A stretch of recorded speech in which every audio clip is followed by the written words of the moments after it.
안녕하세요. 저는 대치 미래탐구 중등센터 정승원입니다. 오늘은 공통수학 1 실력반 수업에 대한 안내 드리겠습니다. 먼저 수강 대상입니다. 공통수학 1 진도는 한 바퀴 이상 돌렸고 심화학습이 필요한 학생들, 그리고 공통수학 1의 고난도 문제풀이가 필요한 학생들에게 적극 추천합니다. 교재는 두 권을 이용하는데요. 진도는 실력 정석으로 나가고 숙제는 마플 시너지로 나갑니다. 마플 시너지는 제가 고등학교 학생들에게 시중교재에서 단 한 권만을 풀어야 한다고 하면 추천하는 교재인데요. 마플 시너지는 내신과 모의고사 두 마리 토끼를 잡을 수 있는 유형서입니다. 저희 수업 시간은 월, 수, 금 오후 5시 반부터 밤 10시까지 진행이 되고요. 클리닉은 토요일 2시부터 4시까지 마련은 해놨는데 이 시간이 안 되는 경우 추가적인 조정이 가능합니다. 저희 일정은 8월 17일 월요일에 개강을 해서 10월 23일 금요일에 종강합니다. 저희 목차를 크게 4단원으로 볼 수 있는데요. 첫 번째에선 다항식입니다. 첫 번째 다항식 파트에서는 다항식의 연산, 그리고 인수정리, 그리고 인수분해 등을 다루고요. 두 번째 방정식과 부등식, 그리고 세 번째는 경우의 수에서 순열과 조합을 다루고 마지막은 행렬과 그 연산입니다. 아무래도 공통수학원의 하이라이트는 방정식과 부등식인데 학생들이 방정식과 부등식을 풀 때 2차 함수의 그래프를 그리지 않고 푸는 경우를 보면 전 좀 많이 답답하고 안타까운데요.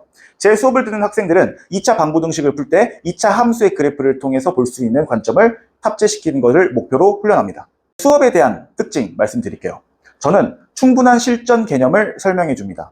아무리 개념 공부를 충분히 했다고 하더라도 학생들은 반드시 처음 보고 당황할 수 있는 유형들이 있는데요. 저는 이러한 유형들에 대해서 정리해주고 설명을 많이 해줍니다.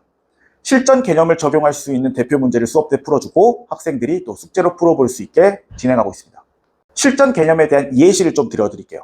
위에는 정석에서 발췌한 인수정리라는 개념입니다. 밑에는 센에 있는 문제인데요. 왜 학생들은 밑에 있는 문제들을 어려워할까요? 빨간색 네모 박스 보시면 인수정리는 다항식에 어떤 숫자를 넣어서 0이 될 때에만 쓸 수 있습니다. 근데 밑에 문제 보시면은 다항식에 숫자들을 넣었을 때 0이 아닌 값들이 나오고 있는 것을 확인할 수가 있습니다. 학생들은 다항식에 0을 넣었을 때 인수정리를 사용할 수가 있는데 지금 밑에 있는 식을 풀기 위해서는 이 친구들이 0이 될 수 있게 조건식을 변형하는 과정을 먼저 거쳐야 되는데 이런 부분들은 개념서에서 설명해 주지 않고 있습니다.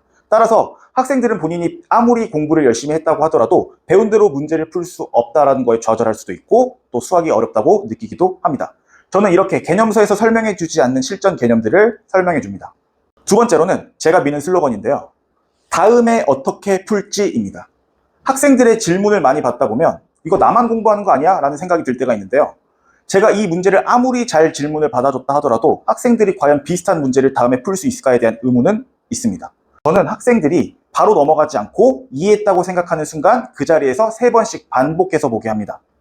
학생들이 반복해서 보다 보면은 다음에 비슷한 문제를 만났을 때 어떻게 풀 수 있는지에 대한 고민을 할 수 있게 되고요. 그래서 저는 학생들에게 다음에 어떻게 풀지라는 고민을 충분히 할 수 있게 합니다. 세 번째로 저는 계산력을 강조하는 편이에요. 평상시에 계산 센스를 장착하는 훈련을 해서 시험 때 똑같은 문제를 풀더라도 시간을 단축할 수 있게 합니다.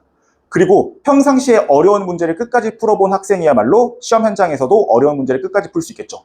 저는 그래서 학생들이 제 풀이를 보고 이해했다고 넘어가는 걸 별로 좋아하지 않고 끝까지 계산을 완료할 수 있게 지도합니다.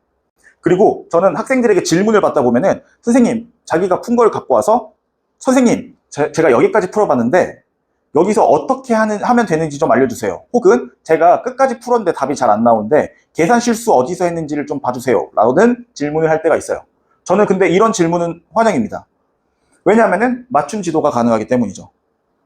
그리고 저는 손해설을 작성해서 학생들에게 제공하고 있습니다.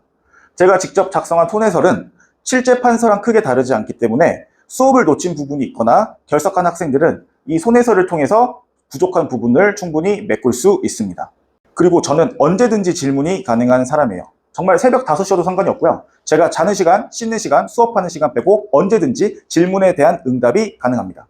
지금 이게 시간이 잘 보이실지 모르겠지만 실제 학생과 한 카톡 내용의 일부고요.